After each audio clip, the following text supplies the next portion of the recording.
now let's move on to the lesson number 20, inheritance, diversity, inheritance. So first we look at the diversity among organisms. So if you take people around the world, you will definitely see a lot of differences.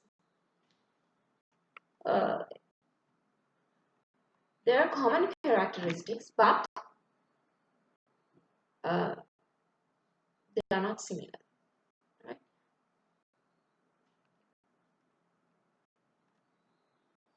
Even this can be seen in animals.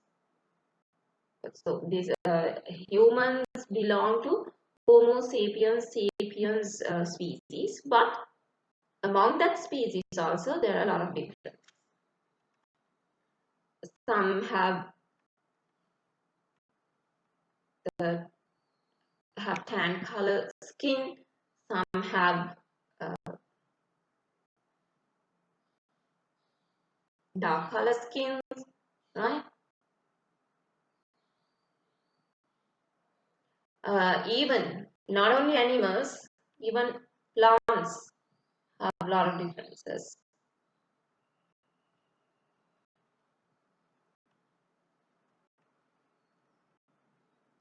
So if you look at the pictures in your textbook, 171, page number 171, the skin color, they have shown a picture for hair, curly and straight hair. So in most African people have this curly hair, and a lot of Chinese and Japanese people have this straight hair, and the earlobes, the three earlobes and fused ones. Actually, these can be seen in any human. I mean, not only not only in Africans or Europeans, but all over the world, these things can be seen. Fused of free earlobes, ability to fold the tongue, and dimples, position of the thumb when the fingers are crossed. So these are actually different. And straight and curved thumb. Some people have this straight thumb, but some have a curved thumb.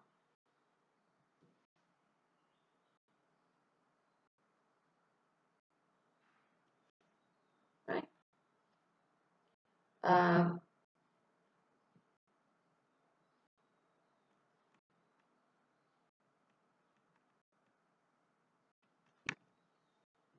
Then actually there's an activity. You have to prepare a table using the above inherited characteristics, they say, and you have to state with from which side you got these characteristics, right? So those things are very simple.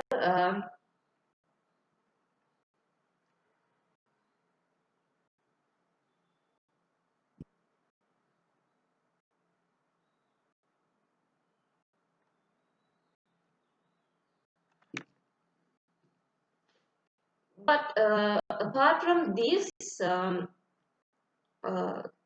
characteristics, there are some rare inherited characteristics, such as the polydactyly. That means there are several number of fingers and toes. So normally we have 5 fingers, but people with this characteristic have more fingers, more than 5. And albinism, that's also rare characteristic. Syndactyly, brown or blue eyes. That's also actually these eyes are very common in European countries. But when you take Sri Lanka, we have black and dark brown. But people with brown and blue eyes in Sri Lanka, they are actually they have rare characteristics. So when you take Sri Lanka, the Asia, the South Asian region, So these are the rare characteristics. But when you go to Europe or North America, but these are not rare characteristics. Um, Actually, transmission of inherited characteristics uh, is common to all organisms. Other than human, other plants and animals possess these inherited characteristics. So, uh, if you look at page number 173, so in the extra knowledge box, they have mentioned non-inherited characteristics. So this growth of muscles due to exercises are not inherited characteristics. They are being, built up by, they have been built up by exercises and so many other activities.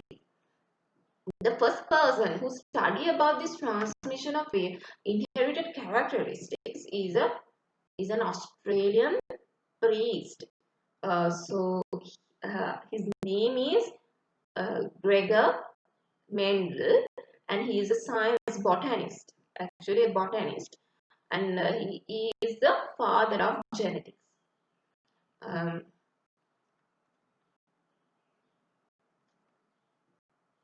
so Mendel's experiments about inheritance.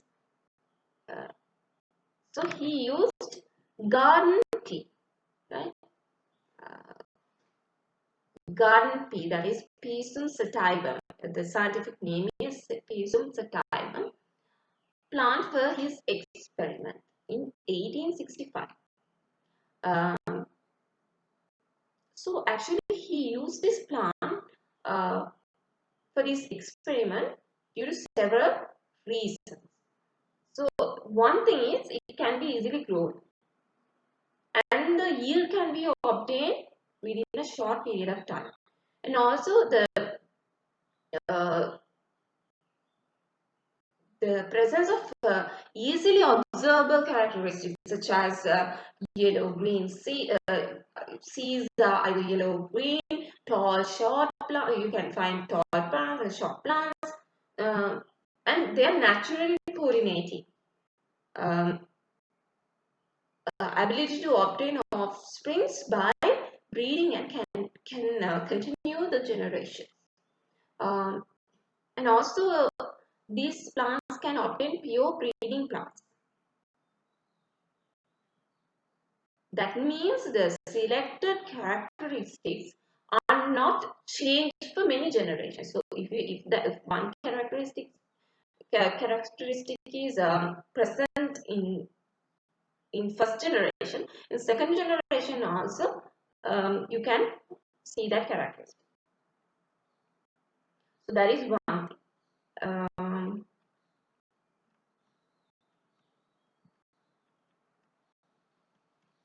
So the so his experiment, I will explain it in next time. I'll explain it in next actually